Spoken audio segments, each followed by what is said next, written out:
Can we start? Okay, good morning and welcome to Milan. Welcome to the Transform Project Final Conference. I'm very glad and honored to welcome you all here in person in Milan, but also all the participants online, because we have a hybrid event today and also tomorrow. I think that post-COVID or in the midst of COVID pandemics, it's absolutely important to have an hybrid event in order to have participants in person, but also to provide the possibility for all the people to join the event also online. And this is the case. Welcome to this final moment.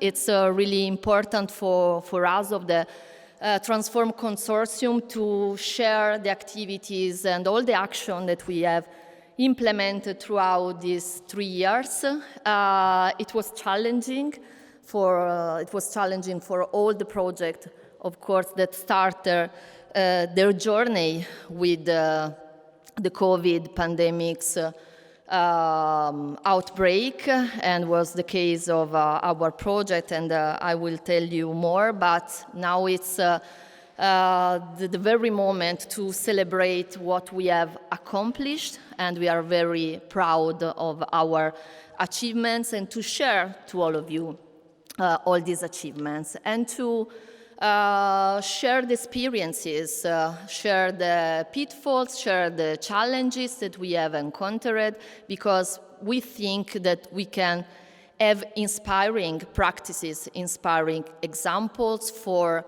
all the regions, all the territories in Europe that would like to implement meaningful participatory processes and responsible research and innovation practices, but also for all the citizens and all the other actors from research and innovation ecosystem in Europe and perhaps also beyond that would like to embark on this journey.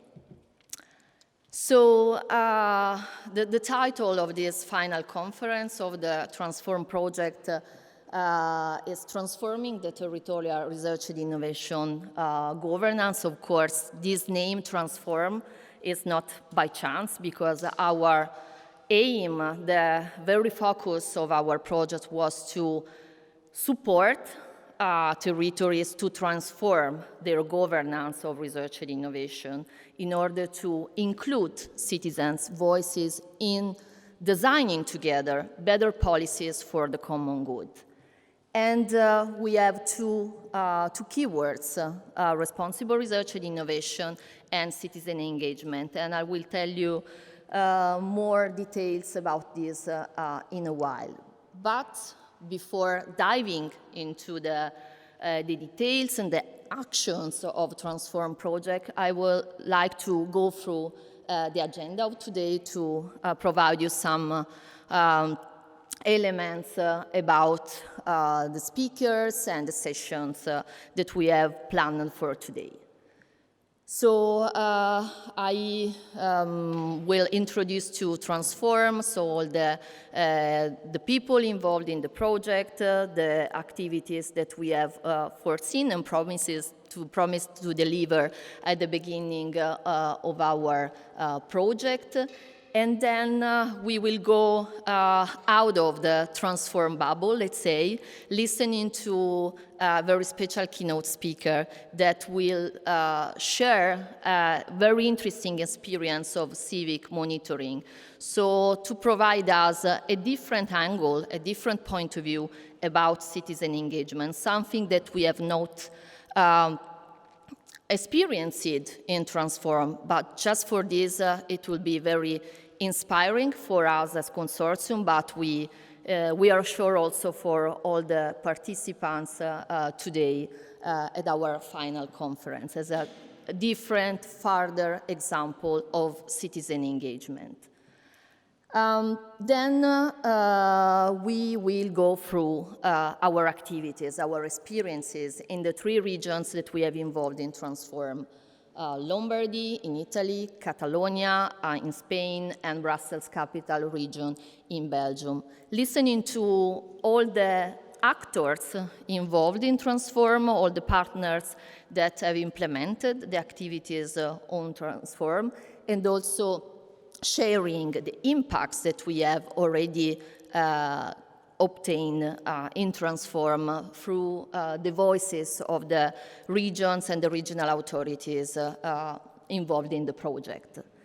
After the coffee break, we will go over the pond, so we will listen to our colleagues in Boston from the Museum of Science and their experience in citizen engagement, a different citizen engagement project, very similar in a way to Transform, with which we had the opportunity to dialogue and to build up a mutual learning exercise in order to exchange our perspectives, our actions, and to find a common ground of citizen engagement.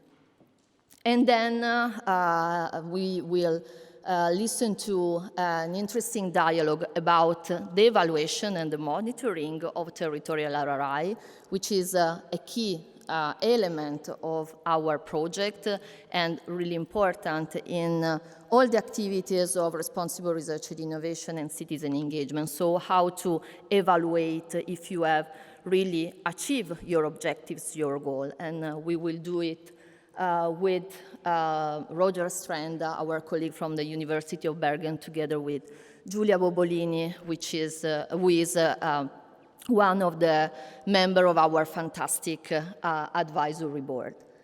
Then the conference will end up for the online, in terms of the online conference, but we will continue with the poster session just here in Milan and a networking session. So unfortunately, we cannot share that moment with the online participants, but we will have this poster session here in Milan. So starting from providing you an overview of Transform, I have to say that we are really in a great company. Transform applied to have funds from the European Commission under Horizon 2020 to a very specific call of the Science Within for Society stream, which was a key stream of Horizon 2020, in which responsible research and innovation represented a key element. This call, the call is WOFS 14, has been launched for 3 years by the European Commission, so funded several projects. Here you can see all the logos of our sister project have been funded throughout the 3 years of the calls. So we share the same objectives with all these projects, and the objectives was to implement meaningful territorial RRI in at least 3 regions, 3 territories, which means also cities or other kind of territories across Europe. This means that we have at least about 30 territories in Europe that are experiencing and are experimenting the ground of responsible research and innovation through different activities, different approaches, and we are almost at the end of this journey for all these projects. Most of these initiatives ended up their pathways, and we have build up a dialogue with all of them in order to exchange best practices. So what was the main approach, the relevant approach implemented by all these projects, including also Transform? To ground responsible research and innovation. Responsible research and innovation is an approach promoted by the European Commission in several framework programs, starting from the FP5, but definitely gained momentum during Horizon 2020 because responsible research and innovation, or RRI, became a cross-cutting issue across all the research lines of the funding program. So more or less, all the projects funded by the European Commission under Horizon 2020 needed to take into account this approach and to insert concrete activities and actions related to responsible research and innovation, which means considering some elements, some dimensions, as the European Commission says, which is gender dimension, ethical approach, open science, science education, and citizen or public engagement. Citizen and public engagement is really key in the implementation and in the definition of responsible research and innovation. Here you can see the official definition of responsible research and innovation according to the European Commission, in which RRI means that societal actors work together during the whole process of designing and implementing the activities. So aligning process and outcomes of research and innovation processes with values, needs, and expectations of European citizens. So citizen engagement for us of Transform is really key, is at the very center of our activities, and we think that we can't implement a good RRI without a meaningful citizen engagement and stakeholder engagement process. So we experimented this approach, this attempt to implement responsible research and innovation through citizens and stakeholder engagement in 3 regions in Europe. 3 regions that are front runners in terms of research and innovation results and advancement, 3 inspiring regions for all the other regions in Europe and beyond. And our ambition was to render these 3 regions also front runners in responsible research and innovation, so to be inspiring for other territories across the Europe and beyond, also for their activities, their commitment in responsible research and innovation.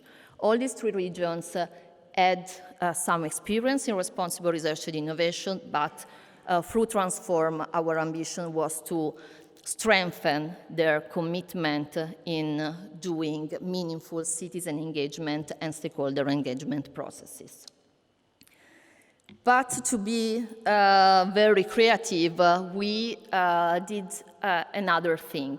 So not to just implement one methodology of citizen stakeholder engagement, but we challenge ourselves to implement different methodology, one methodology for each region, for each territory in Transform, in order to have a variety of methodologies and approaches to be presented, to constitute a mutual learning process for the 3 regions involved and also for all the other territories in Europe. So according to the commitment, the peculiarities, the dynamics of the research and innovation ecosystem in the 3 regions, we selected 3 different methodologies. Multi-stakeholder engagement in Brussels Capital Region, citizen science in Catalonia, and participatory research agenda setting in Lombardy. Of course, since this is a European project, we don't have 3 parallel activities, 3 parallel journeys. We have, of course, all these activities grounded in the 3 regions, but during the 3 years of the project, we had key moment of mutual learning among the 3 regions and all the ecosystem of research innovation behind the 3 regions. And as I mentioned before, going through the agenda, we also had this important opportunity to implement a mutual learning process with an experience beyond Europe in Boston, thanks to our colleagues from the Museum of Science. So for this very ambitious project, of course, we needed a great consortium to implement all these activities. We had 3 practitioners, 3 partners experienced in citizen engagement practices and actions, Science for Change leading the Catalonia cluster activities, the Participation for the Brussels Capital Region cluster activities, and Bassetti Foundation for the Lombardy actions, as well as coordinator of all the activities in Transform. Then, of course, we needed the regions, representatives from the regions, and the regional authorities with us to really committed to do this, to really implement our approach of citizen engagement, stakeholder engagement, and responsible research and innovation. So are also key partners of our consortium, the Generalitat de Catalunya in Catalonia, Regione Lombardia, which is the Lombardy region, and the regional authority for innovation in Brussels capital, Innoviris. Together with us, also other partners supported in the implementation of the activities, Universitat de Barcelona, the Open System Group for the Catalonia cluster, Lombarda in Lombardy actions, and UC Louvain for the Brussels capital region activities. Then we have, as said, the Museum of Science in Boston, a great partner for all the communication activity, IDLE, to really disseminate all the richness of our project, and the University of Bergen to monitor and evaluate what we have done along these 3 years of the project. This is the structure of the activities that we have run in Transform. Of course, as you know, all the European projects foresee a structure through work packages, and these are the leaders of each work package. So, as said, Bassetti Foundation is in charge of the coordination and management and all the activities related to ethics, open science, and data protection, and the actions in Lombardy. Science for Change is leading the citizen science action in Catalonia, and the Participation is in charge of leading what has been done in Brussels capital region. Then we have IDLE to lead all the communication dissemination actions, and the monitoring and evaluation work package is under the control of University of Bergen. For all these actions throughout the 3 years, not only a great consortium was needed, but also a great advisory board. So we were very lucky to have 5 fantastic, experienced people in supporting us along the course of our journey. Luis Francis, Simon Bural, Anna Meroni, Angela Guimarães Pereira, and Giulia Bubolini to support us in the activities of citizen engagement in the 3 regions, but also to support us in all the other elements of dissemination and monitoring and mutual learning through the 3 years. As I said, of course, now it is the time of the celebration, and we are really glad to celebrate what we have achieved in these 3 years. But of course, we have to say that we had many challenges. We started this project in 2020, And in January and February, we were busy to plan our event to kick off the project here in Milan at the very beginning of March. So we were in the craziness of the weeks of the days of preparing everything, and we had the news that Lombardy was the first region with the struck from the COVID pandemic's outbreaks. So everything needed to be changed. All our plans, not only the kickoff meeting, so we decided, of course, to run the event online and not in person any longer. We really struggled to change everything, but the big problem was to revise all our activities, all our planned activities of citizen engagement. As you know, citizen engagement generally took place in face-to-face meetings, and was not, in our case, we needed to change our plans and to turn our activities in online meetings, in online actions, and this is what we did.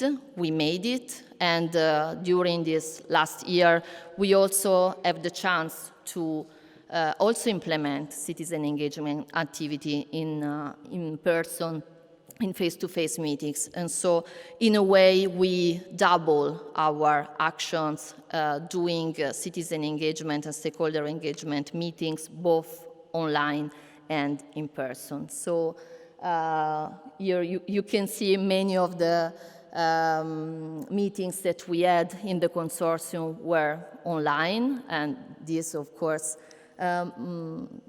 means also difficulties to find a common language at the beginning, but we made it through these 3 years. And then we had finally our first face-to-face consortium meeting in Barcelona in May, so just just a couple of months ago. So I think I'm over with all the description of the Transform project, and now it's time to leave the floor to our keynote speaker. As I said, we are very glad to provide you with a different perspective. So we will go through our actions in Transform, our methodologies after the keynote speakers, but we really would like to listen to a different experience, a different approach of citizen engagement. So we are very honored to welcome Berti Suman, that she will talk about civic monitoring, insights from the Sensing for Justice project. Berti Suman is also Falling Walls Science Engagement Breakthrough of the Year of this year, for the section Breaking the Wall to Civic Evidence of Environment Harms. Falling Walls is a sort of hub, but also a big event of science and society relationship, and they also award key people in doing meaningful activities for breaking the walls of science society interaction. Anna is also Mary Sklodowska-Curie Fellow at the European Commission JRC in Ispra, here in Italy. She is the principal investigator of Sensing for Justice for civic monitoring as a source of evidence for environmental litigation. So please help me to welcome Berti Suman, our keynote speaker.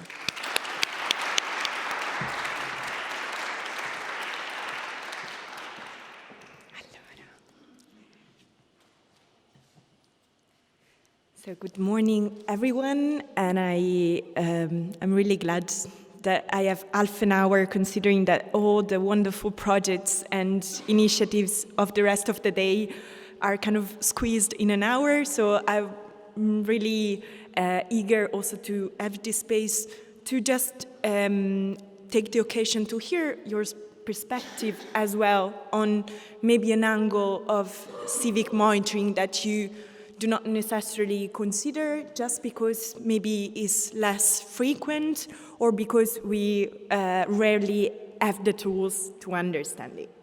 So, first of all,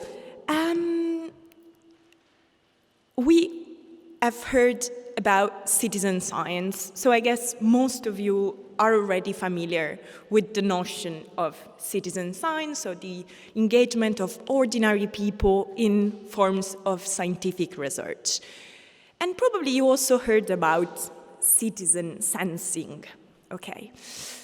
Let me focus on a word, the word citizen. Oftentimes, we give for granted this word. And legally, I'm a lawyer by training, citizen means somebody having a citizenship of a certain nation.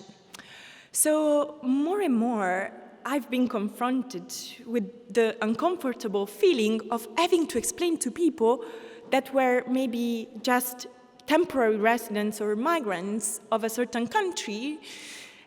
Especially in the US, this occurred to me, to have to ask lawyers of the country to explain to these people that they were still welcome.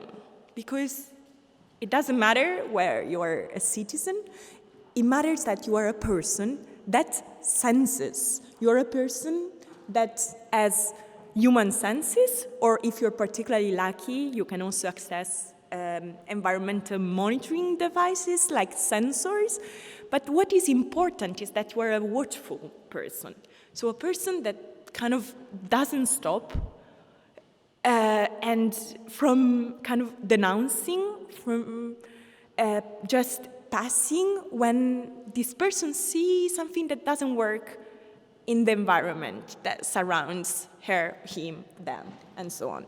So I really like this word, the turn to sensing, which is basically a return to sensing. So when ordinary people appropriate technology, information, but also just use their senses like the nose, and we have a great initiative here about monitoring odor pollution just with your nose, your sight, your smell, your hearing, to detect environmental stressors.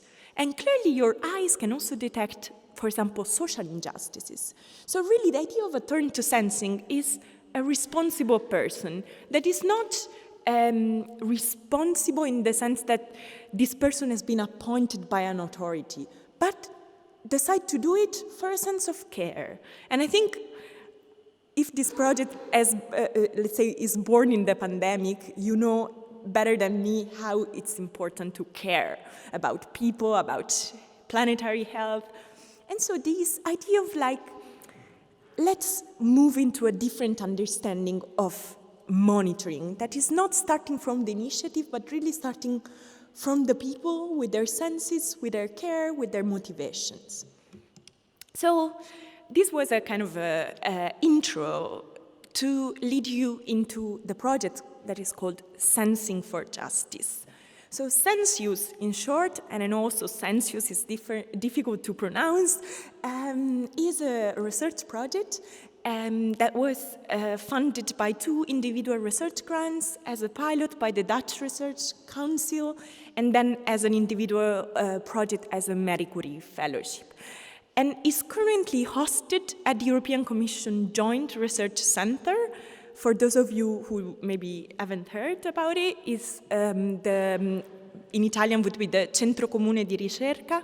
On the Lake Maggiore, the Ispra site is the biggest one. Then we have also Brussels, Sevilla, and I'm based on Lake Maggiore, so actually not so far from you, those of you who are in Milan, which is a privilege. The project is structured on 3 pillars. So first, the idea that civic monitoring can actually be considered as a source of evidence in environmental litigation. And I will tell you what I mean for litigation, but basically it's the idea that gathering evidence by ordinary people can be used to demonstrate harms, stressors, damage in court settings. And I think this is rather new for the majority of the panorama of citizen science initiatives, both in Europe and outside. But for example, in the US, as we have some US representation here or virtually, the idea of bringing citizen evidence in court is way more prominent. In a way, Europe is a bit lagging behind. And the second pillar is really the idea that we don't want always, or it's better not to escalate the conflict to court when you can actually try to mediate the conflict through civic monitoring. And I will tell you why it is important that the idea of gathering information can also be considered as a first step to kind of reach a shared understanding of a problem, and then eventually converge into a shared solution, or at least a shared way of monitoring the problem. And the third, as I said, as a lawyer, I'm also fascinated about rights and the way rights evolve. And so we are now embracing rights that we never heard before, like the right to disconnect. Before we were striving for the right to connect more and more people, now we want to disconnect, which is true. I also want to. But the idea of a new right is to consider not only the right of people to access information passively in a way, information produced by institutions, so kind of official informants, but also to contribute environmental information from below in a kind of proactive manner. So there is a short video, but I think it's better to show it at the end, not to bother too much the slides. Citizen gathered data in court. Now, can I ask you, can you raise your hand if you ever considered or even used evidence gathered by you as an ordinary person or a community that you were advising in court, so in a judicial proceeding? No, a lot of no's. Okay, so this is something that is fully new to you. I will share with you a case with a great example of a situation where citizens gathered evidence, and we still call them this way, but it would be better to call them like ordinary people gathered evidence, managed to prove a huge environmental wrongdoing in court, almost exclusively on the basis of evidence that were non-professional. And this can occur and is occurring, for example, recently, in the last 2 years, there was a case on air pollution in the European Court of Human Rights based on also citizen-gathered evidence. The point is that courts just don't call these initiatives like citizen science. So the drawing you see are mostly drawings that I made either during fieldwork or in brainstorming, and then you will see better drawings, which are the drawings that the artist made for us. This is an example of a case study we are following in Basilicata, in the south of Italy, where ordinary people, breeders, farmers, are gathering evidence of oil contamination and associated human ailments. And in this image, you see this person kind of piling up analysis that he himself performed with the help of an independent laboratory. And it also shows that his animals are dying out of drinking the water. And there is a huge criminal proceedings, and this person is an interested party, and he wants to bring also the evidence that he's gathering. So we don't see the disconnect between the actors on the ground, the lawyers, and eventually the scientists, but really these people want to converge into creating evidence that are more robust, more informed, more inclusive. So in the end, the court is always the kind of in a way, it's the bad side of the institutional functioning, but it can eventually also be a way to have evidence that are more informed. as I say, it's important also to answer the question of people that wonder why I see something going on. Like this person sees oil waste in his property and is asking why. He's a breeder, and in a way, for him, the idea of gathering environmental evidence is an instrument to go to the company, to go to the authorities and say, look, I'm watching over. And this actually, for what we've been observing, can trigger kind of intervention from institutions and possibly a kind of shared understanding of the project. And as the problem, as we are in Milan, I would like to cite the fact that the City Council of Milan from 2019 and 20 was engaged with us, with SISTAS, is an association I'm a member of, in environmental mediation training. And one of the chapters of this training was really about how to use civic monitoring to mediate environmental conflicts. And we see this quite, let's say, we see institutions very responsive to the idea because in the end, it's really also beneficial for them to avoid escalating conflicts to courts. And lastly, the idea that we could have a new right. And why this new right is important? First, because basically whenever you have a right, you can also counterbalance other rights. And in this case, this is again from fieldwork, it's civic monitoring around the oil site, oil production, extraction site, and these people were blocked by the police, the private security, and they were prevented from monitoring. And these people didn't have any right to monitor, clearly. So as a lawyer, I cannot give justice to them, even though there is a sort of right to science, but it's actually about accessing the results of science, not really producing. But I think there are developments in this field, and some of us, I think, that are listening in a way, were also engaged in our advocacy work in the Aarhus Convention Committee to actually open up this convention that generally recognizes the right of every person to access environmental information, to also include a right to produce, contribute environmental information. So we see that we're talking about three scenarios, both very complex and potentially starting from situation of conflict. Now I have another question for you. Please raise your hand if you think that in the context where you are working, operating, there is a conflict or one or more conflicts. Okay, on the left, more conflict. I would say could be an environmental conflict, a social conflict, like let's say that your initiative is addressing in a way.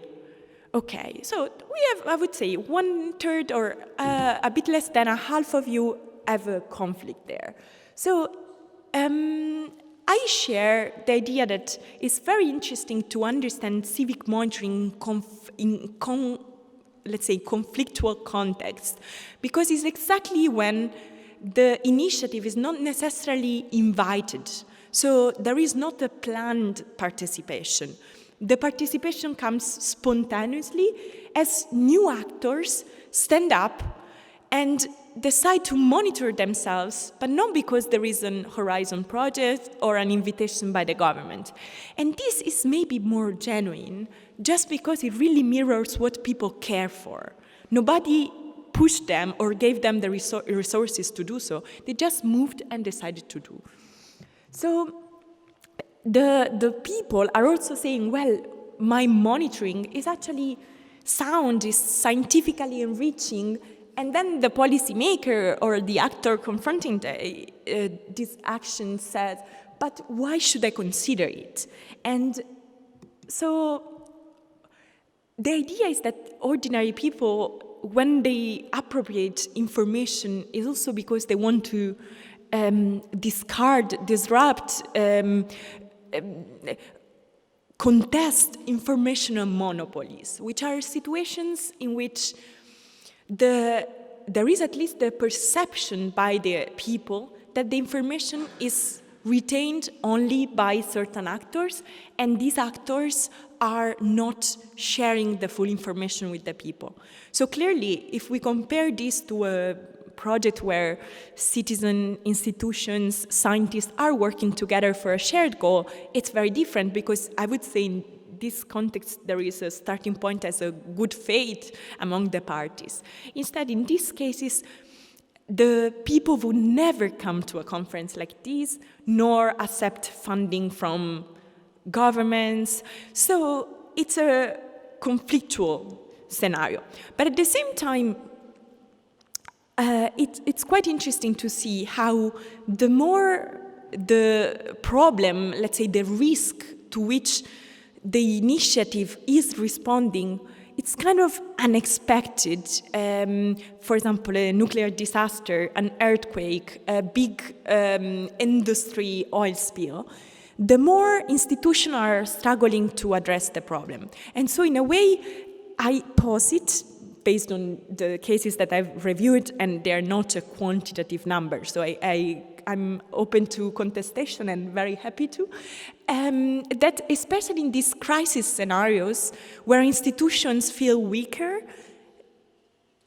are exactly these institutions that should look at the creative production of information from below and initiatives that are born to contest the system, but that could actually improve it if kind of supported in a way that is feasible for the initiatives and for the institution. So I'm quite interested in a situation of vacuum in political leadership that trigger civic action. So in these cases, the people stand up and say, well, I'm doing it because my rights are at risk. And you institutions, you're not kind of protecting me. And I would like to cite a work with a colleague from the Netherlands about the delegation paradigm and the sensing contract. So we are more and more used to delegate responsibilities for monitoring the environment to institutions. And this is clearly right, because we cannot do the work of our appointed leader of Regional Environmental Protection Agency. But at the same time, whenever there is a situation of conflict unaddressed, we feel a breach of this delegation. So we've been entrusted you, and institution left us alone.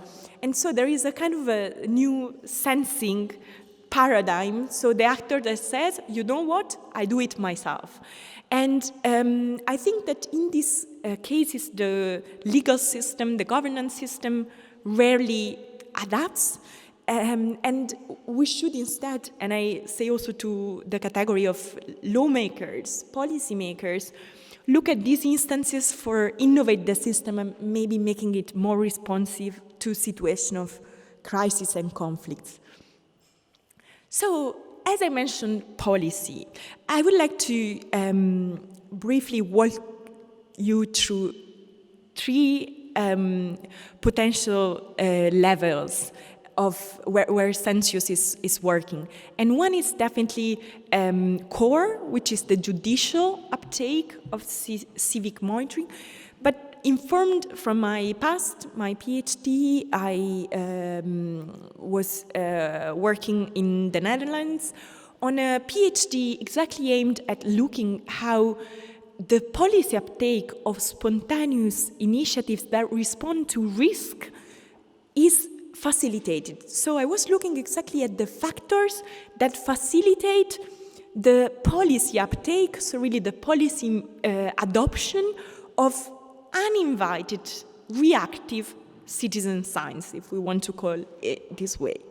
And I looked in particularly at four factors: distrust from institutions to people and vice versa, the sensor, so the use of sensing devices, the community element, and the level of risk. And this is the book that is being published. There is an open access intro and conclusion on Academia Edu, if you prefer. So one point that came out, and I would like to here cites Kulenberg and Kasperovsky great definition that civic monitoring actually situated between reference, resistance, and representation. So it starts from resisting the system, but it still needs to stay rooted in science and represent the larger community. So the conflict is also internal to citizen science initiatives, as these initiatives are themselves struggling to represent while being kind of a niche conflictual counter system. I won't enter this too much, but just to say that I actually, throughout this study, which was scaled up through a qualitative-quantitative approach, in particular adopting fuzzy set qualitative comparative analysis. So it's a method that enabled me to kind of, from situate case study, to enlarge the lens of analysis. I could identify a kind of critical juncture where there is a possible, feasible, productive convergence between reactive citizen science and institutional risk governance. And I identified the factors that were actually more contributing to this, and actually the initial distrust. And of course, I cannot explain now how I studied distrust and kind of how I coded distrust, but please do engage with the book. Showed to be productive for policy uptake. So when you are contested as institutions, you are maybe even more intrigued by jumping on the initiative and understanding why this initiative is contesting me rather than pleasing. And of course, the risk, as I was saying before, the more you feel at risk, it's also a situation where the institution feels more unstable. So one of the case study was the famous Safecast nuclear environmental monitoring post-Fukushima. So as you can see, this is clearly a disaster scenario, not a normal scenario. And I also looked at how social uptake, so the embracement of the initiative by ordinary people and the media, can facilitate policymakers to embrace the initiative. So please do, if you like to know more, also ask for a question later. But I basically offer two scenarios. One where we can integrate civic monitoring in the system, and the other where actually the initiative doesn't want to cooperate, doesn't want to be integrated, but still through mediation we can find some value there. So, judicial uptake. This is fresher because it's actually the focus of what I'm currently doing. And I start from a very impactful case, which is the Formosa case. There is an article on citizen science theory and practice that deeply analyzed the case that I wrote with Sven Schade and in consultation with the lawyers of and with Diane Wilson that I will introduce to you. But there is also an accessible blog post on citizen science track. So go for it if you're not lawyers, because it's a bit heavy, the other one. The case started from Diane Wilson, which was called an unreasonable woman. She's a shrimper. She's been patrolling this bay in Texas, La Vaca Bay, for years, demonstrating with other fishers, shrimpers, and former company employees that this petrochemical company, Formosa, was spilling over years plastic in more than trace amount. So trace amount was the maximum allowed by the permit in the Clean Water Act.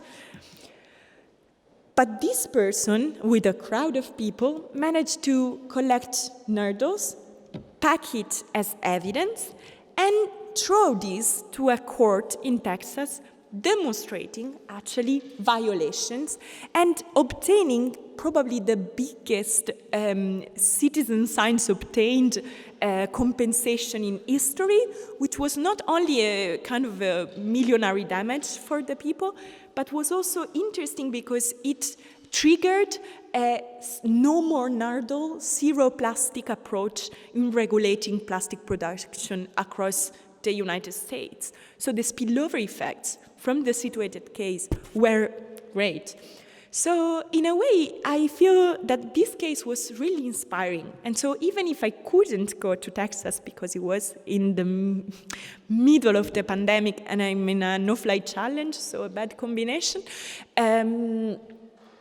but we could do virtual ethnography. So where in Basilicata we could go in person, here we were following the people with their smartphones or simply asking them to share diaries, even written, or calling us at 4 a.m. in the morning.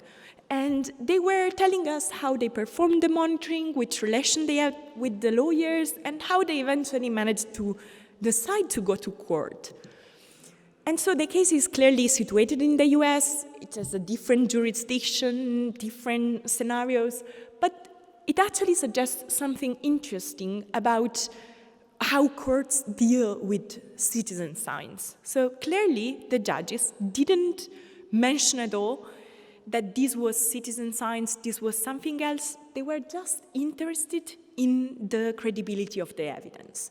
And they were kind of intrigued by the fact that the people didn't use any app, any device, but just collecting this plastic with their hands, with their sight.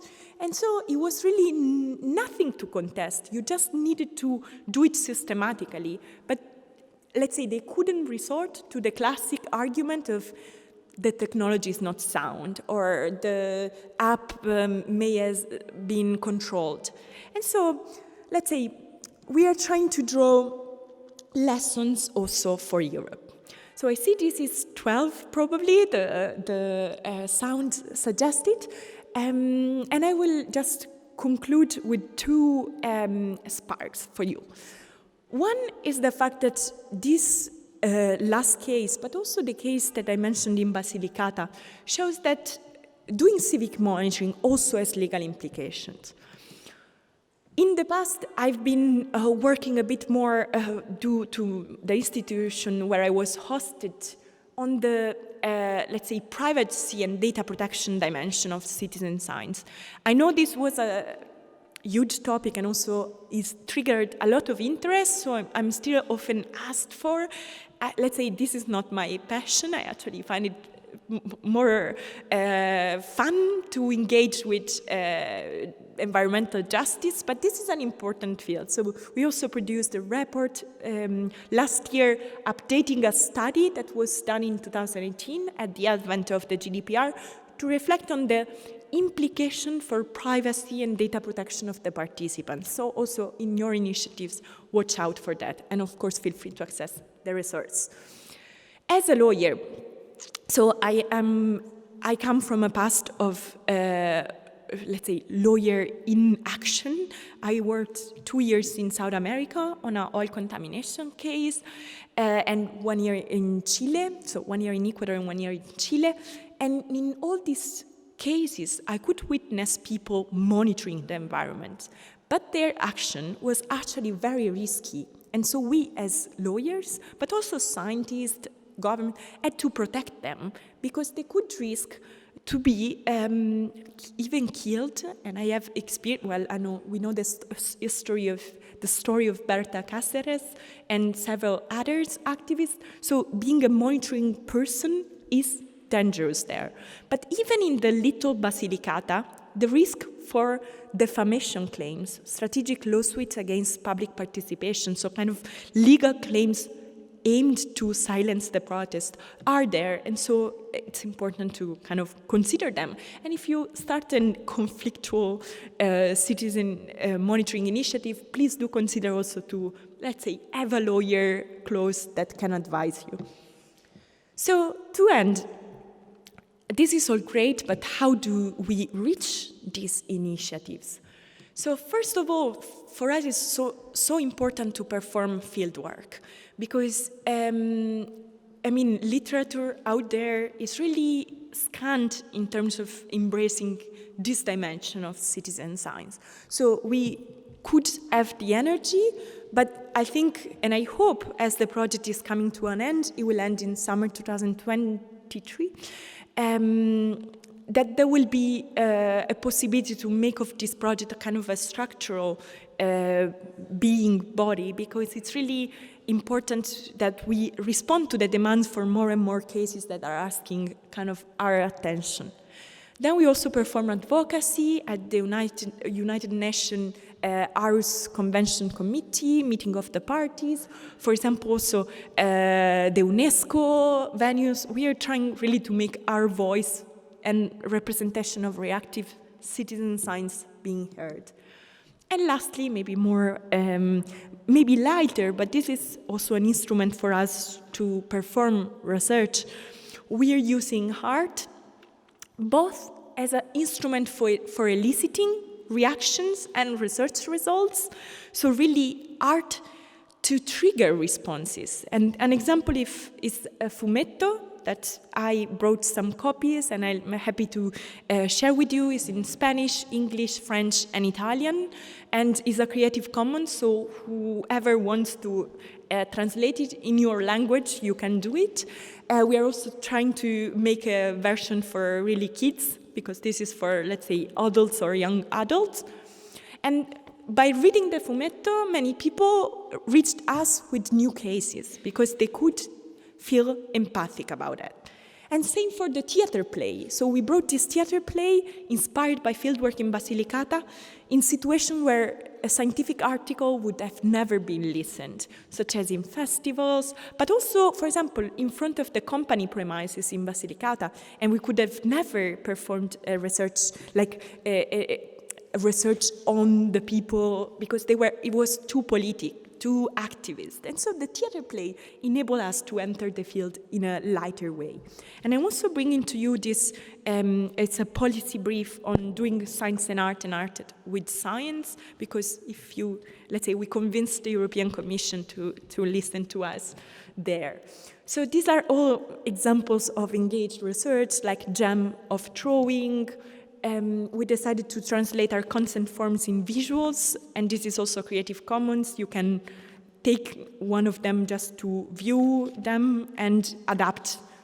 We know now, for example, in the Netherlands and in Brazil, they are using it and adapting them, so that's great. Also in the UK.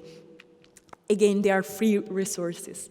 And our emotional storytelling, it's also a way to communicate science in an empathic way, and in a way that can stimulate those emotions that are triggered while we live in a conflict situation. So let's say we really hope that this approach can also bring us closer to different publics, which are maybe which are not so easy to reach. For example, migrant communities or displaced people that may not necessarily speak any of the languages that we work with. So we had indeed this great recognition recently, which is great. Also, other forms of recognitions are great, but bring us more communities. And so it's really important that we kind of live up to the expectations. And of course, now we are launched in this hub of science engagement, but we also need to kind of pay attention to all the demands and to address them properly. So I thank you for your attention. I leave you a few handles where you can contact me or look for updates. Most of the cited resources are on the Sensing for Justice page. And I think given maybe the time constraint, I wouldn't show, the video is 2 minutes, but I think it's okay like this. And maybe we can keep 2 minutes for a question or 3 if there are any. So thank you.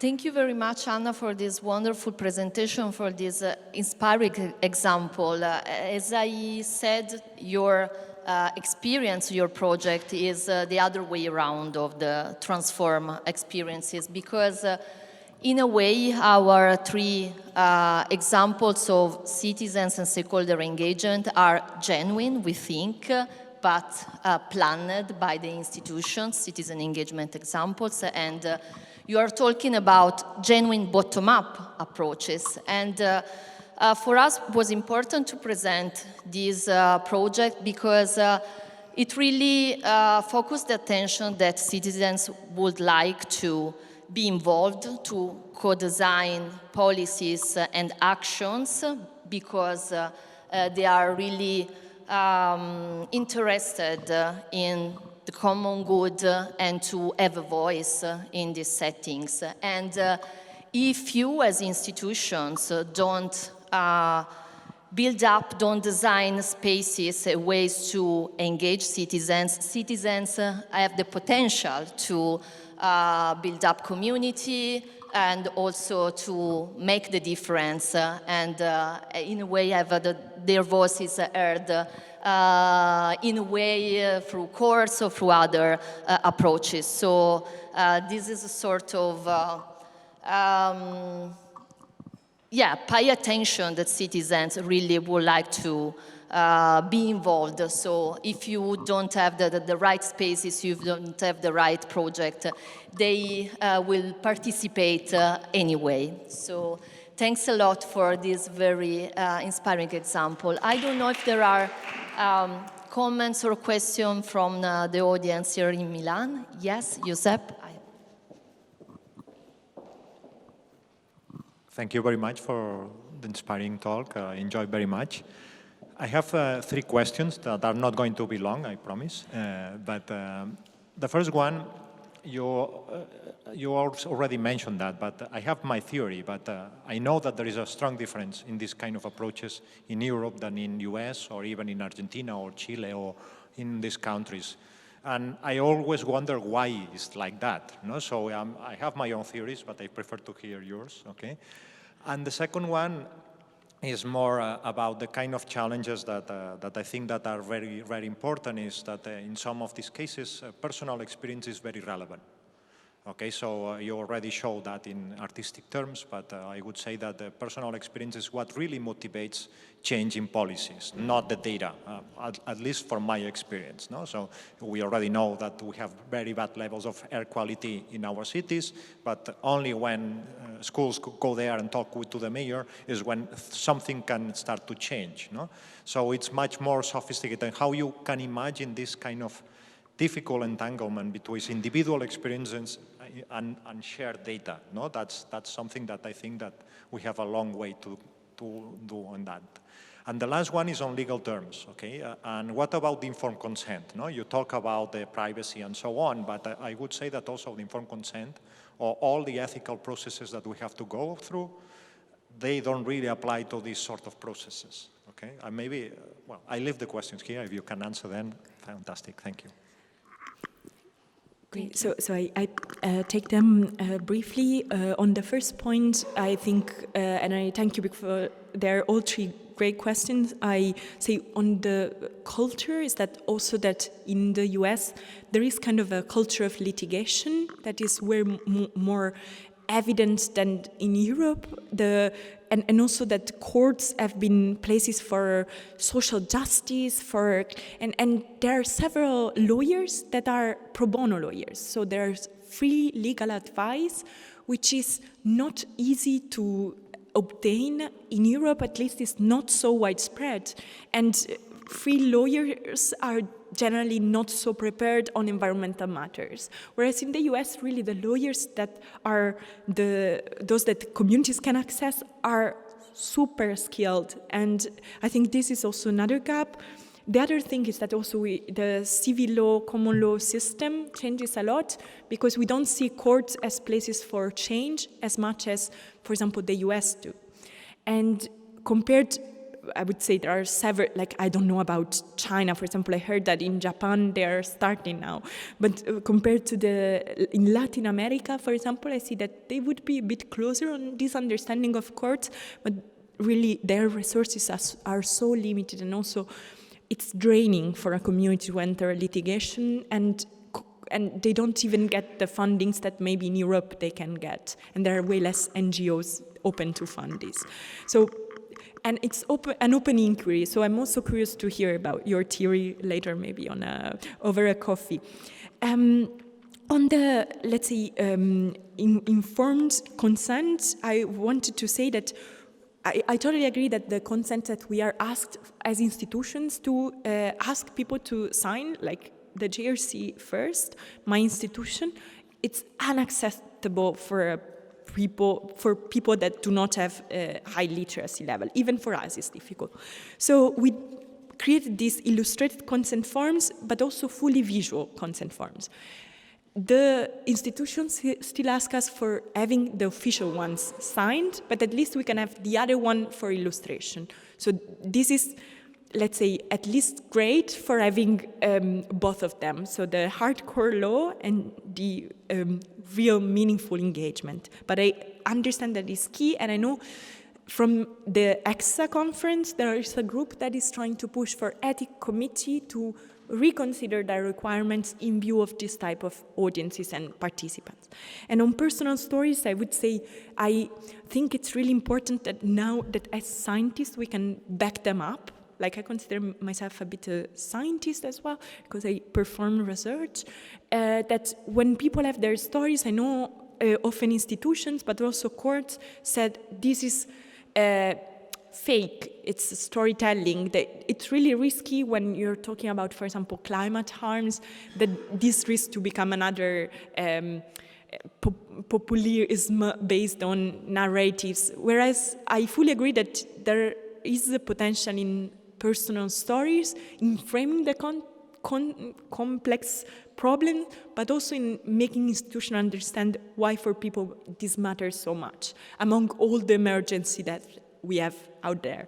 So I think in terms of potential for change, we as scientists can link stories to data and show that this is really meaningful. So all great questions. And I know there was maybe a hand on this side, but I think... I think we have one more question there. Okay. From Roger. Yeah, thank you very much for a very interesting talk. I just wanted to hear your reflections on policy uptake. I mean, this was mentioned by Giuseppe now, that perhaps at the local level, in order for something to happen, then it has to sort of be a phone call or the mayor's family or something like that, right? But if we're thinking in the context more of the European Union, you used concepts such as policy uptake and integration, but you also mentioned the concept of resistance, which I can imagine would be at both sides, right? So if we think of Steve Rayner's concept of uncomfortable knowledge, I think this is what is being produced often here, and where the institutions perhaps would try to isolate themselves against the uncomfortable knowledge. So perhaps one avenue for the use of this is how can such initiatives be conducive of institutional change? I'd like to hear you reflect on that. I fully endorse your points. I concluded my thesis, the one that you saw in the picture, with dilemmas. Because on one side, we have a push to integration, because you cannot resist always as a counter-system initiative. But when you have integration, let's say the energy of the counter-system initiatives often fades, and also the social support, because they see it as the institutions. So I developed a proposition for how institutions could still kind of have satellite initiatives as advisors without necessarily integrating them in the system. And I think in this, clearly the more you scale up, the more it becomes difficult, because at the level of a city council or even of a region is a bit more difficult, but at national level or EU level it's really impossible. You necessarily have to select some, and you cannot get to the very regional. So I imagined a sort of advisory, like scientific advisory board, like advisory councils, made of people representative of these initiatives with their data, and with kind of scientists as mediators between institutions and citizen scientists.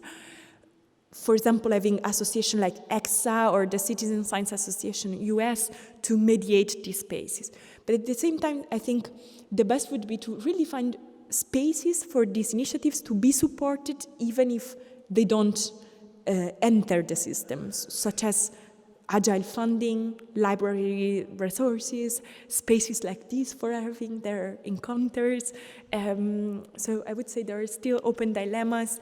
I made a proposal at the end of the book, and nowadays I see even more potential in, for example, having non-governmental actors network to support this rather than national governments, because also citizen science initiatives are more and more beyond borders, so linking it to a national level may also be limiting. So, well, I thank you, and I hope to continue this conversation later.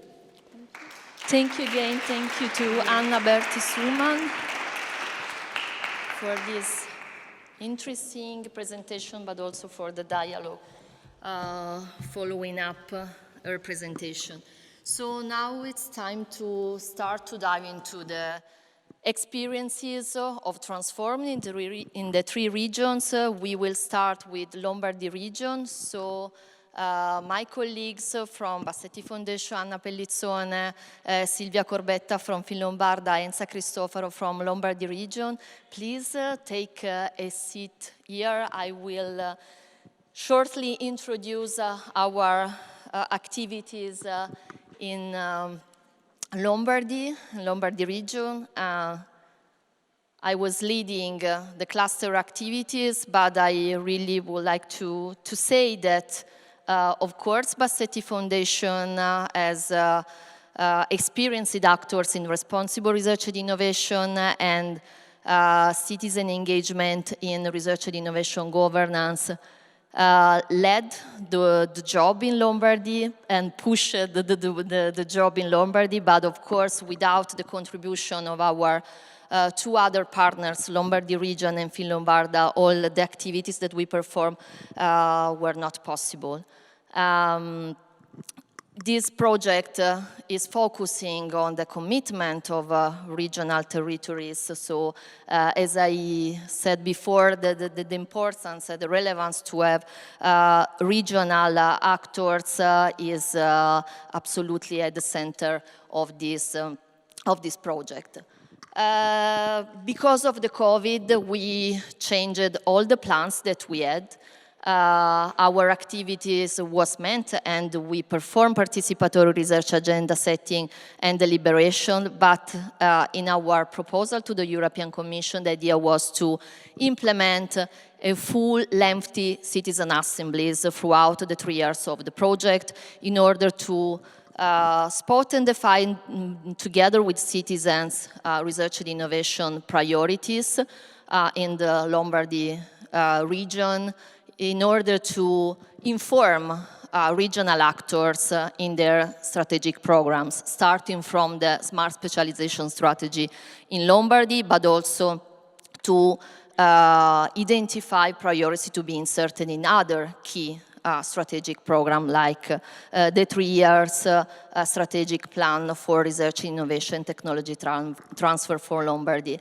But because of the COVID, all these plans have been changed. So we performed 2 steps, 2 phases of the participatory activities, and my colleague Anna will tell you more, and thanks to the presence of Silvia and Enza, we will know more how Lombardy region have implemented what emerged and stemmed from the activities that we perform in Lombardy region. So I think that now I can pass the floor to Anna.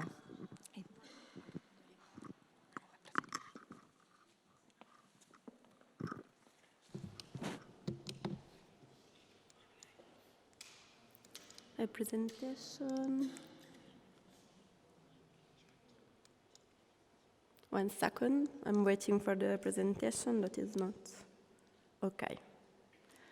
So, good morning, everyone, and thank you, Angela, for the introduction. I'm very happy to present the results of the Lombardy cluster in Transform. As Angela said, in Lombardy, the process unfolds in two main streams of action: a participatory research agenda exercise that was held entirely online in 2021, and the citizen jury on responsible smart mobility that was held in 2022.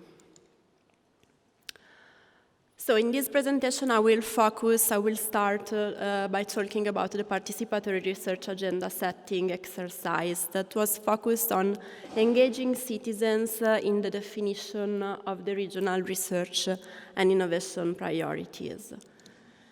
This process unfolds in four main stages. The first stage was a preparatory stage, so to set the scene of our activities, and was really important in order to define the scope of our actions, to define the policy framework and the time frame of our activities.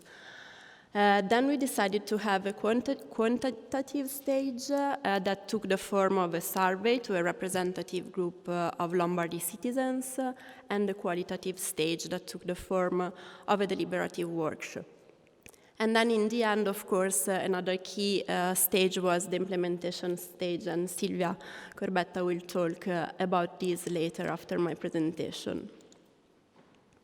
Besides, in parallel to all these activities, we also conducted the communication activities that were really important for us in order to guarantee the transparency of our process, both for the citizens that were taking part to the process, but also to communicate with key research and innovation actors in Lombardy region and tell them about our project, our activities, and also the results of our participatory research agenda setting exercise. And it was also very important for us to host these communication activities on the platform Open Innovation of Lombardy region, that is a well-known platform from research and innovation actors in Lombardy. So the preparatory stage, as I said, it was really key. It was based on a dialogue between Bassetti Foundation, Lombardy region, and Phil Lombarda, and it was key because it guaranteed the actionability and the usability of our results. So as I said, in this preparatory stage, we have defined the topic of our actions, the time frame, so to be sure that the project time frame and the policy cycle were paired together. And it was also very important to define the policy context of our activities. So we have decided at the end to engage Lombardy citizens in the definition of the needs of research and innovation that are at the basis of the 3-year strategic program for research, innovation, and technological transfer. That is one of the key strategic program of Lombardy region. And based on these reflections, we have defined our methodology. As Angela said, we were in the middle of a pandemic wave, so we have decided to opt for this mixed methodology, a survey, and a deliberative workshop that was held online. So the survey. It was developed by Bassetti Foundation in dialogue with Lombardy region and Phil Lombarda. The questions were structured based, starting from the Sustainable Development Goals of the United Nations, but of course they were also framed within the regional context. And we have decided to administer the survey to a representative group of 1,000 Lombardy citizens. The sample was calibrated by age, gender, and province of residence, but in the interview stage, we also decided to take into account other socio-demographic factors like the area of residence, so if people were living in rural, urban, or suburban areas, the presence in the family unit of old people or of children and non-self-sufficient people, and also the size of the family unit. And in order to guarantee that people with different backgrounds could take part in this kind of survey, we decided to administer it online, but also by phone. The survey of the structure looks like the one that you see in the slide. So we had an introduction, again for transparency, to guarantee that citizens could have all the information about the scope of our activities and the data usage that we would have done with this survey. As I said, we also had this section on socioethnographic information to better contextualize the citizen needs depending on these socio-demographic factors. Then we had the key section on the territorial needs and the key section on personal and familiar needs. And then we also tried to collect information about the design of research and innovation priorities. So we try to understand, according to citizens, who Lombardy region should involve in the definition of its research and innovation priorities. We collected really a lot of results, so it's impossible to go too much into detail here, but some main results are described in this slide. Regarding the territorial needs, we have found that education, jobs, and low pollution cities are really the key priorities for the citizens. And of course, these results depend also on the social demographic variables. For example, we have found that young people are more sensitive to environmental sustainability, but also the elderly. Gender equality was really a key need and was more important in more numerous households. And energy access at accessible energy prices was more urgent in suburban areas, for example. We also tried to explore the possible solutions according to citizen views to respond to these kind of needs. And we have found that citizens, first of all, would like to see better policies at different levels, so international level, but also national and local level, better services, and citizen engagement also. So what we have found is that research and innovation are perceived as very important solutions to respond to the citizen needs, and this is particularly true for health topics, but citizens are telling us that alone they are not enough, and this was really a key result for us. We also found that engaging citizens, for the citizens here, is particularly important to respond to the needs that are connected to environmental sustainability issues. And then when we asked who Lombardy region should engage according to the citizens in the definition of research and innovation priorities, we found that universities and research centers are at the first place. Then we see national government and citizens also at the third place. Based on the results of this survey, so in which we have seen that sustainability issues were really very important for the citizens, we have decided to focus our pilot, our deliberative workshop, on just energy transition for all. Also because this topic is very important in the national and in the European policy framework. And also because it is very important to consider the social dimension of sustainability issues. And so based on this, we decided this topic, and we decided also, because we were in the middle of a pandemic wave and also because of the policy time frame, we decided to focus on, to use the methodology of the deliberative workshop. So this workshop was held on May, online, during a Saturday, so that everyone could take part to this workshop, as also people, working people. It lasted 8 hours, and it engaged 18 people, and this group was calibrated by gender, age, and province of residence. So, of course, 18 people cannot be representative of the entire Lombardy population, but in any case, we have included different perspectives thanks to this calibration in the discussion. We were supporting in the recruiting by an agency specialized in social research, well rooted in Lombardy, and through this agency we also provided participants with incentives for participation. The structure of the workshop followed the main phases of the deliberative processes. So it started with an informative stage in which we have provided participants with information on the key objectives of the day, but we also engaged experts in the field of the energy transition, so to be sure that the discussion would have been an informed discussion. The discussion stage, during the discussion stage that was organized in breakout session but also in plenary session, citizens have identified these macro areas of the energy transition. Then they have identified 3 priorities, and around these priorities they also reflected upon social justice issues. And the last stage was the deliberative stage, in which citizens actually developed their recommendations on just energy transition, focusing on 3 main areas.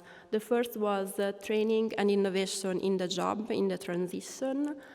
The second big area was better services and incentives for energy efficiencies for public and private housing. And the third big area was the public administration digitization. So just to give you an idea of this recommendation, here are a few examples of the recommendation developed by citizens. For example, in the area of training and innovation in the jobs, a citizen asked to map the jobs at risk due to the transition and to introduce more internships and training on new green jobs. In the area of better services or incentives for energy efficiencies, citizens asked more incentives to replace home appliances, and also asked for intermediaries to access to public funding that are already in place for energy efficiencies, because they find that the procedures to access to these funds are very complex, and sometimes mostly vulnerable groups do not have the skills to access to this kind of funding measures. And in the area of the digitization of the public administration, for example, citizens asked to consider also the needs of the elderly in the transition, so to consider the digital divide, and to introduce public desks to support the people that might be constrained in accessing this kind of digital services. At the end of the workshop, we also provided participants with a feedback form, and they were really happy that they were involved in this kind of exercise for many different reasons. They were happy to have a chance to express their opinion, to interact also with other citizens with different backgrounds. They were really interested in the topic, so the energy transition, as it was in the survey, was really a key topic for them. They were also happy about the organization, so we learned that this kind of processes can actually be held online. And they were also very happy about the opportunity to learn from each other, but also from the experts. So we found that the informative stage was very important in this experience. And now I will leave the floor. Thank you. Thank you.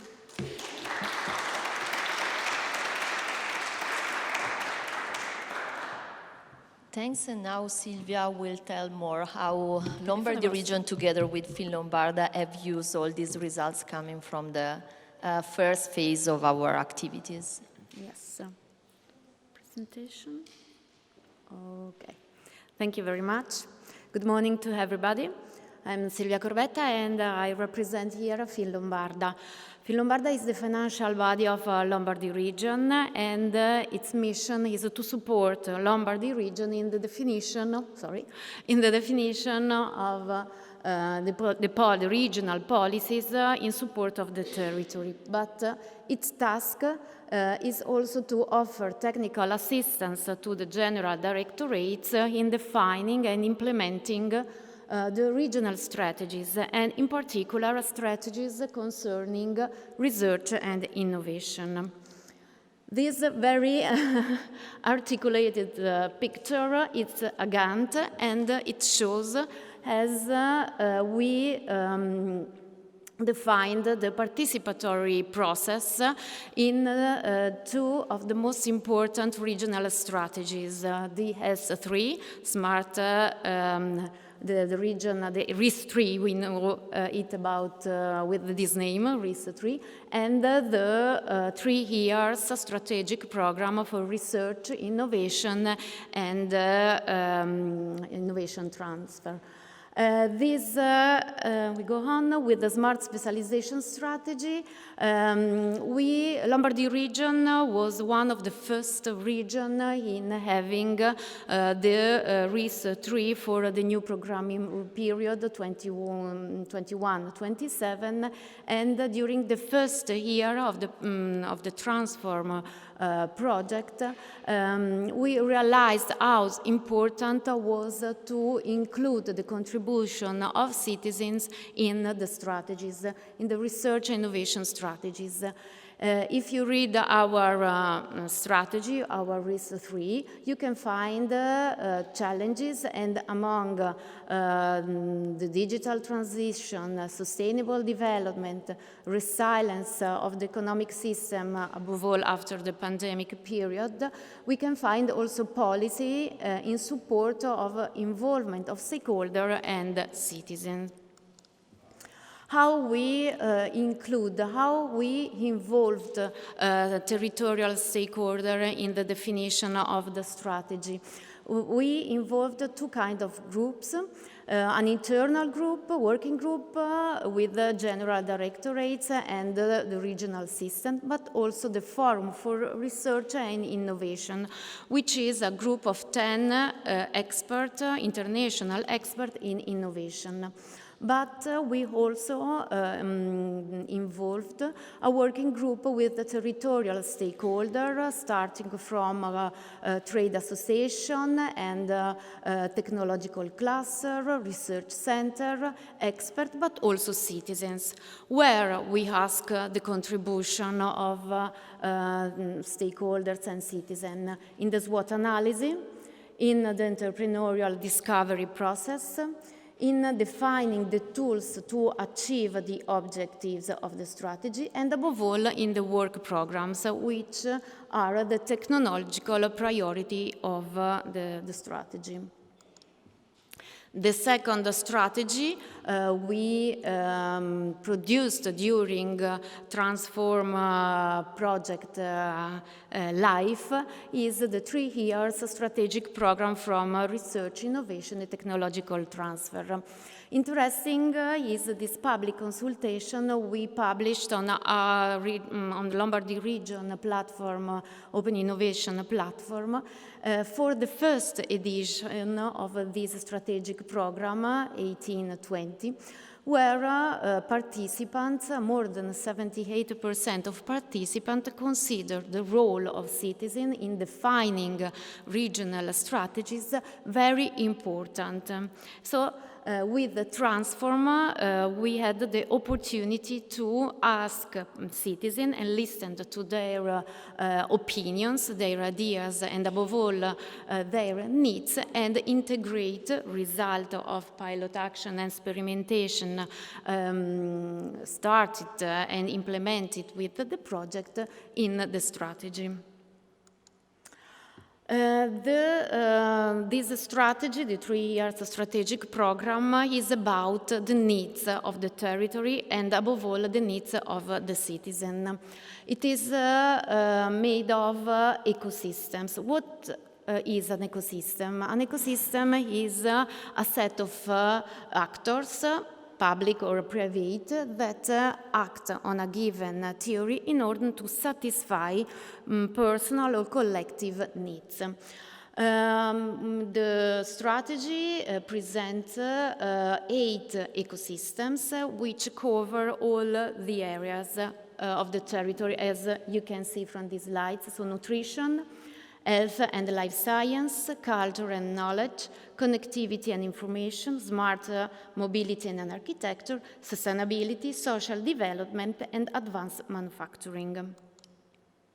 So the experimentation, the first pilot action implemented by Transform and explained in the previous presentation by Anna, produced some results that confirm that needs of the citizen highlighted and presented by the citizens are concrete and perceived as priorities for the Lombardy territory. So we decided, we had the opportunity to integrate these needs, these opinions and thoughts directly from citizens in the document. Hereafter, I put some examples. For each ecosystem, we identify priorities and needs of the territory, and we integrate it with the citizens' thoughts. For example, in the nutrition ecosystem, one of the most important need was the access to quality food. Or, for example, one of the main results also presented by Anna was about education. The need to have quality education for children, young people, is a priority objective, and we could integrate this need, this priority, in the ecosystem, culture, and knowledge. Here are some further example, and for example, for the social development ecosystem, we integrated the need to have support and services dedicated to categories, disadvantaged categories. So I think that after this 3-year project, we done a great job, because we had the opportunity to use the voice of citizen directly and put in strategies. And the citizen feels better, because he feels more responsible towards regional policies. Thank you.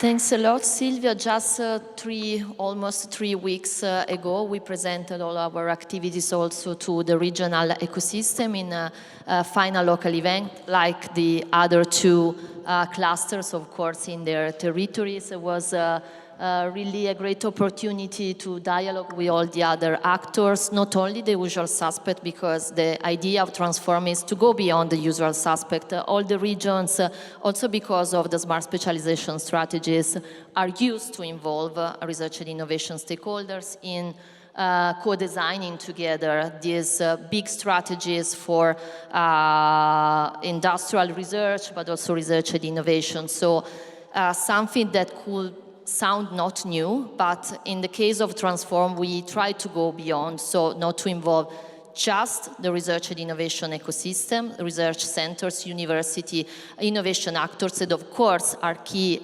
actors, are key protagonists of this co-design exercise, but the idea was to include more voices, other actors not normally involved in the research and innovation strategies, plans, and policies, in actions, and of course citizens. And especially in the case of Lombardy cluster, the attention was mainly on involving citizens through different tasks, different exercise, and in particular deliberation.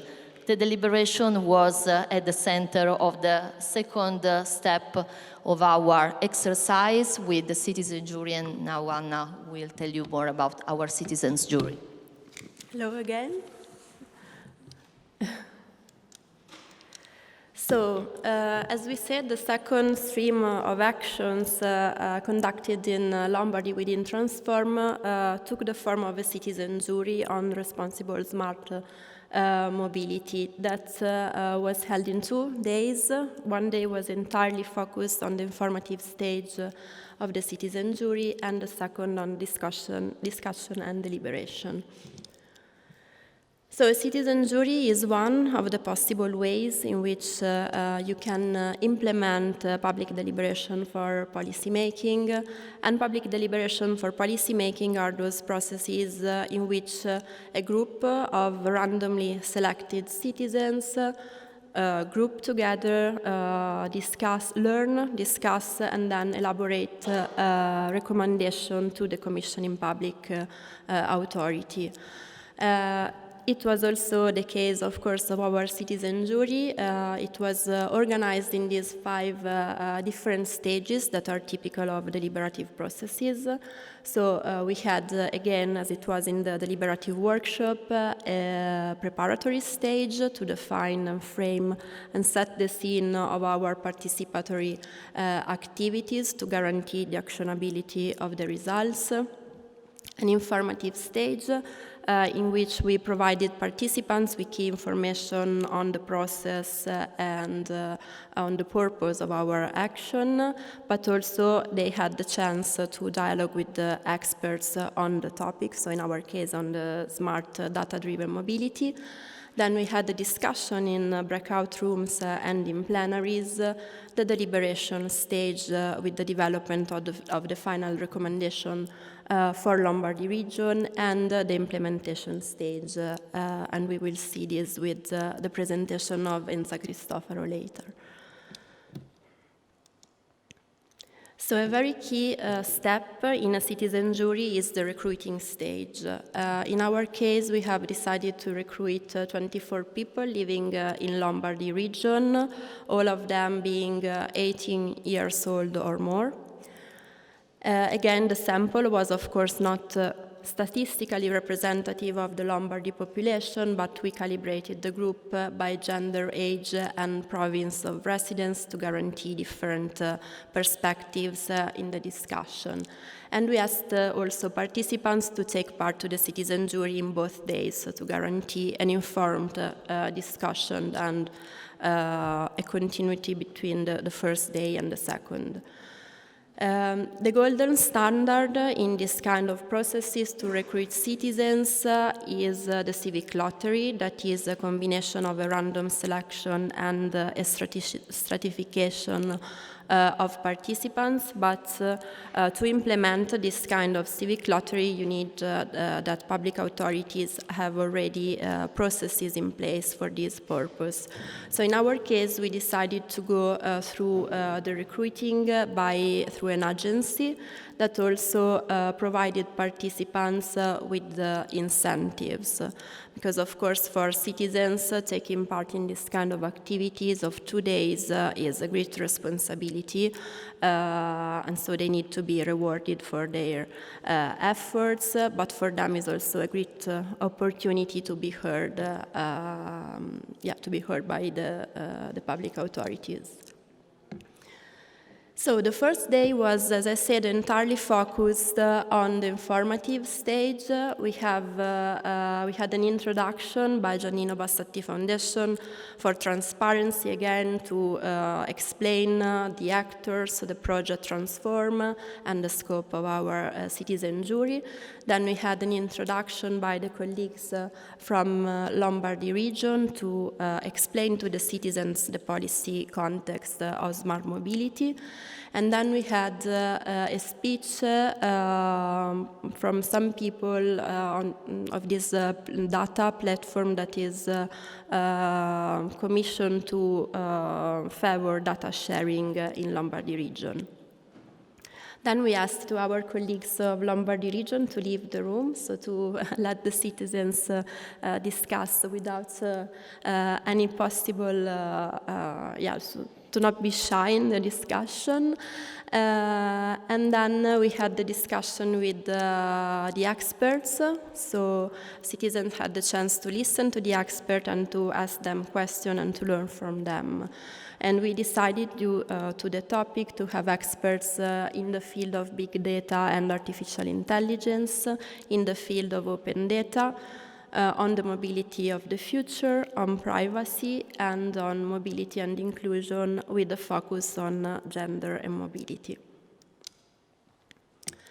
The second day was entirely focused on discussion and deliberation. The discussion was again organized in plenaries and breakout rooms, and since the topic was quite complex, we have used these cards. You can see here 3 of them. We developed 8. And these cards were representing smart mobility data-driven services that are already in place in Lombardy and beyond, or also potential future services in the field, so to facilitate the discussion with the citizens.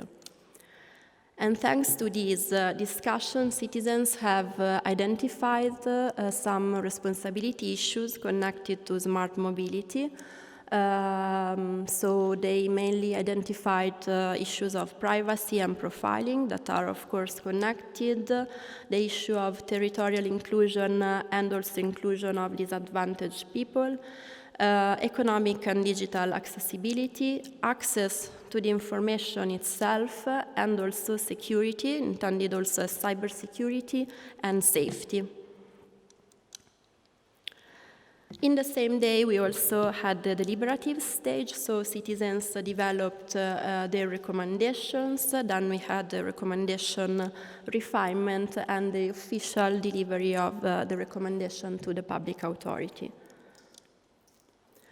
Just a few examples to let you know how these recommendations looked like. They were all organized in an objective and measures to respond to the objective. So, for example, for economic accessibility, citizen asked Lombardy region that the mobility service that it finances do not lead to differences between social classes, and they also asked that for the possibility of paying in different ways, not only digitally. And as measures to respond to this objective, they asked to provide the possibility of recharging the digital money box for mobility services by using apps, token, but also in retailers. And they asked to provide economic incentives, so discounts in the tickets for those that use digital payments. A really key topic in the discussion was privacy, and Lombardy region citizens asked Lombardy region to ensure a proper management of the data the citizens provide for data-driven mobility services. As measures, first of all, they asked compliance with the GDPR.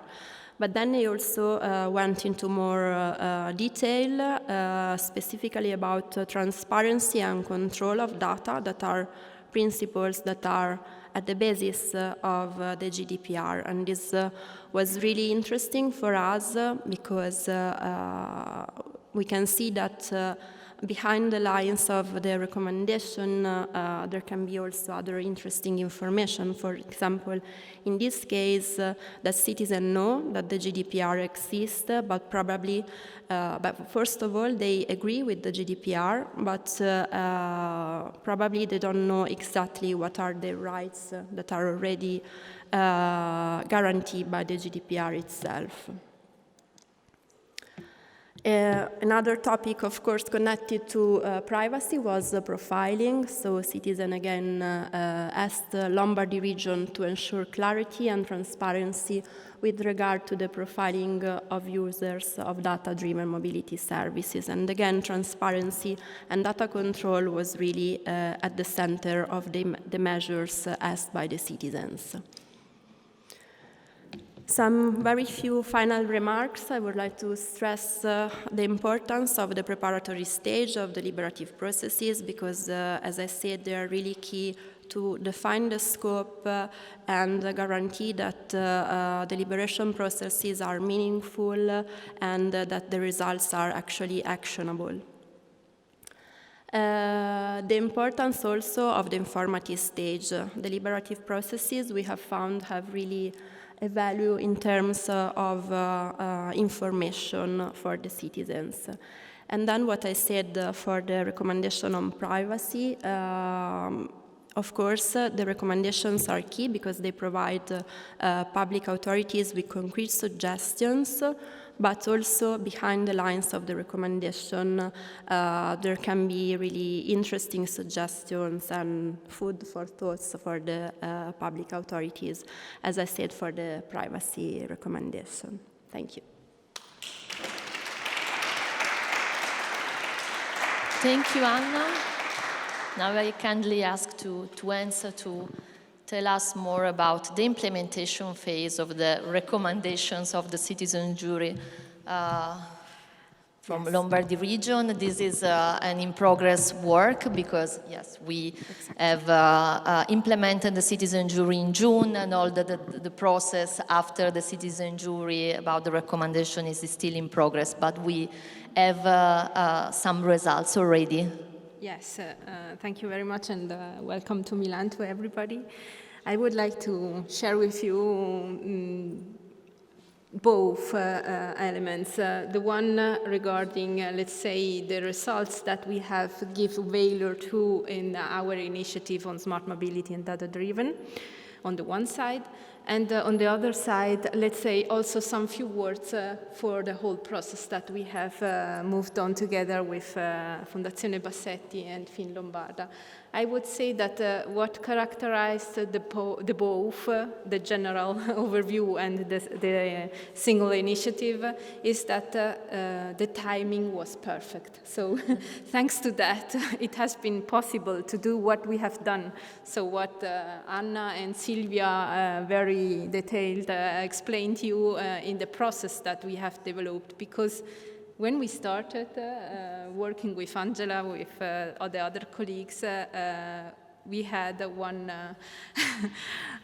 key point to take always on our table was timing. Timing is necessary to be respected because I have to go and approve in that date. So if we are not able to do this in that time, so we have to try to find another solution. Thanks to the work of everybody, it has been possible. So with Fin Lombarda, that has been directly involved, it has been possible to work directly on the strategic program, as Silvia already illustrated before. And it has been a very positive situation that has been generated in the last months when we discussed together on the opportunity to go further and make another experimentation on other methods to involve citizens. So when we talked together with Angela and Anna, we discussed a lot on what we could do to and which topic we could choose to discuss with citizens. Consider one element, because we have learned a lot.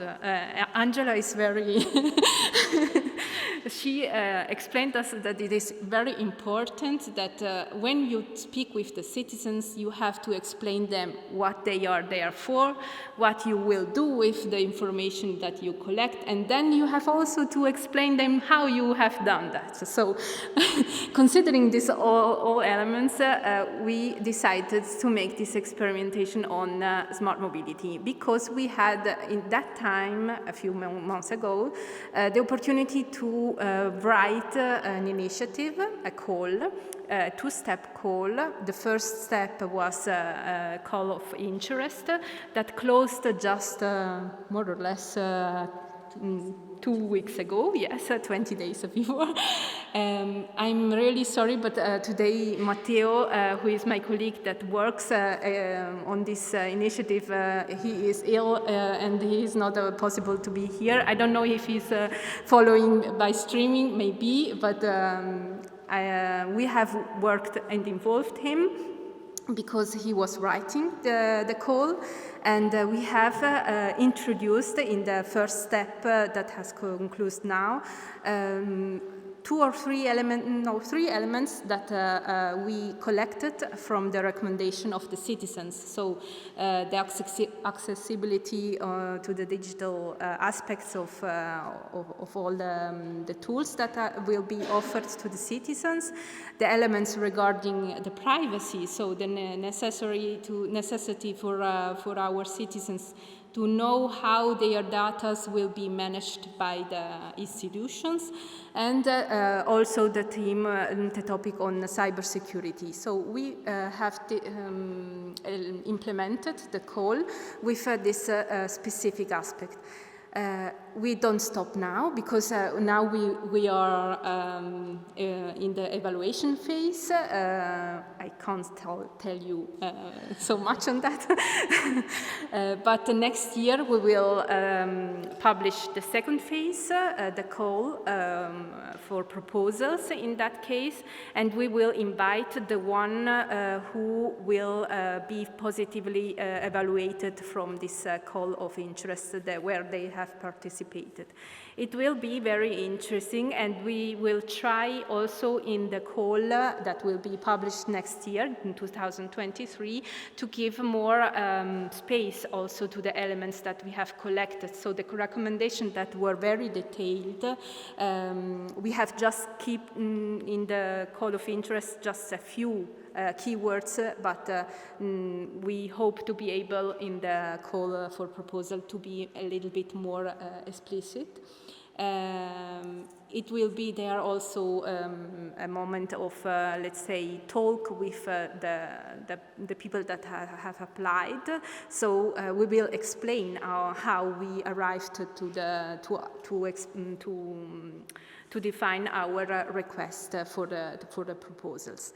And this is specifically on smart mobility.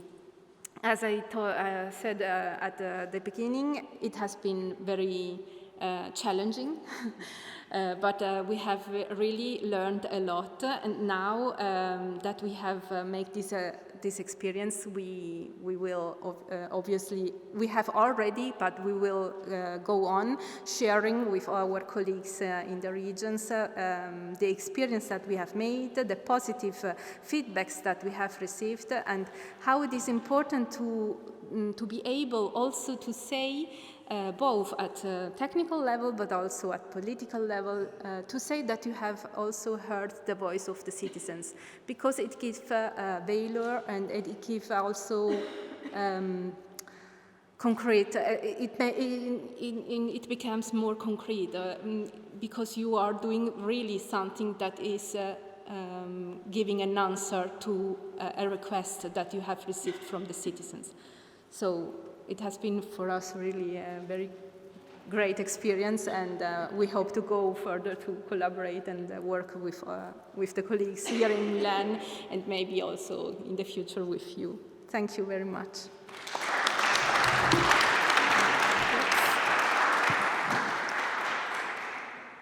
Thanks a lot. Enza, I don't know if there are any questions or comments from the audience. There is a question over there. I take the microphone for you.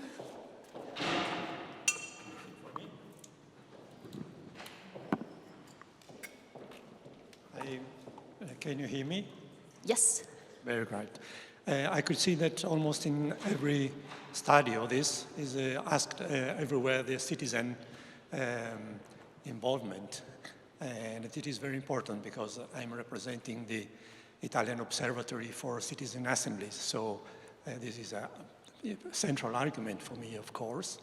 And so I have a couple of little bit technical questions. The first is, don't you think that 8 hours to learn such difficult arguments, discuss them, and deliberate on them is not enough, is a little bit short. The arguments are so wide, so difficult, and to decide about them is not easy. It is just a technical question. The second one is more important from our point of view. Which kind of empowerment which kind of mandatory power had the recommendation? Because we know that many workshops, many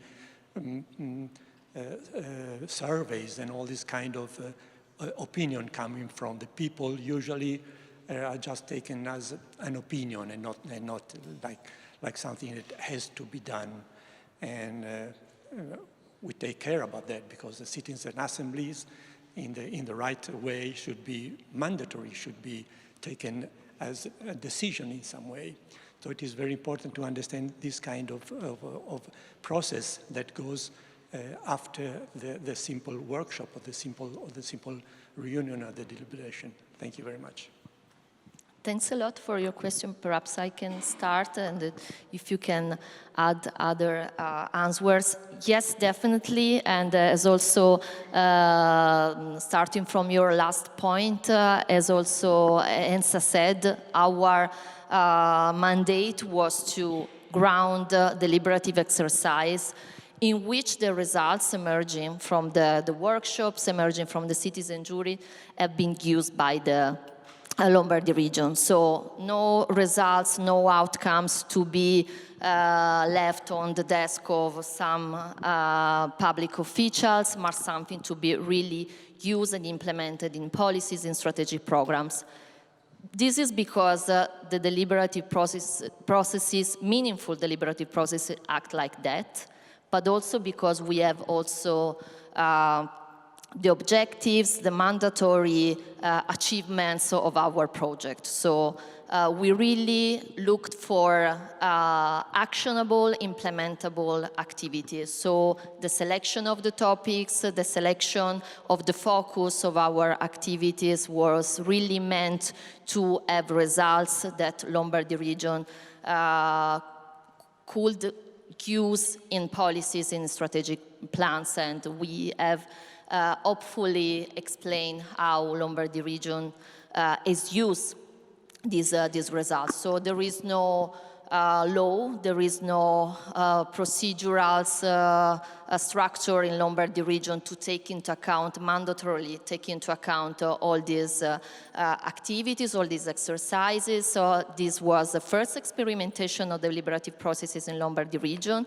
We hope that there will be a continuation of these actions and perhaps also some forms of integration and institutionalization of these kind of things. Of course, this is up to us as Bassetti Foundation, and in the future we will know if it will happen. But the idea was to really use the citizens and to present the results to citizens. This is what we did 3 weeks ago in this public event, and also throughout the course of the actions on the website on the Open Innovation activity. The first question was to... Yeah, the topics. We know that especially energy transition is a huge topic. For this, we talk about pilot workshop because we know that we cannot cover all the features of energy transition in just one workshop or one day.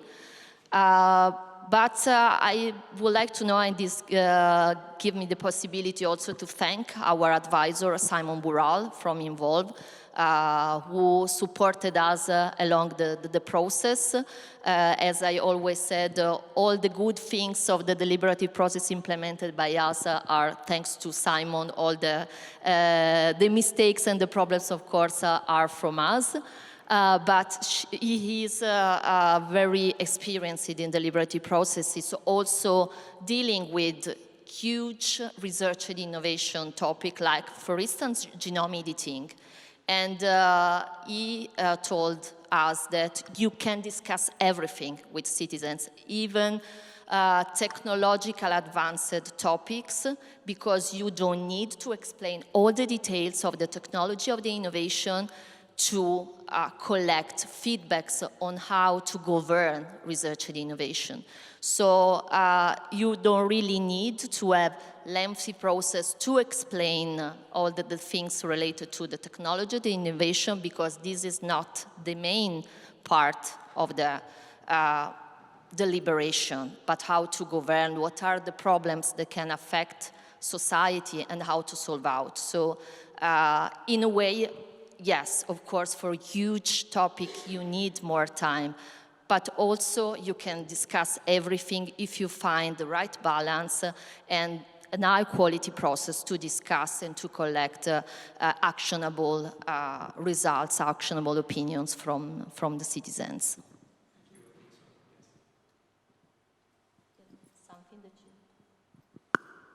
Yeah, I would just like to add that really actionability was our polar star. That's why, as I said in the presentation, the preparatory stages in our process was very key in order to be concrete at the maximal, the higher possible level, and to define the policy framework to concretely include the citizens' ideas in the policy making. Any other questions or comments? Okay, I think it's time to have lunch, exactly. So we will stop for about 1 hour for our colleagues and participants online. So we are, 15 minutes late, so I think we can start again and 2:15 online. Thank you very much for the moment for this first part of our final conference of Transform project.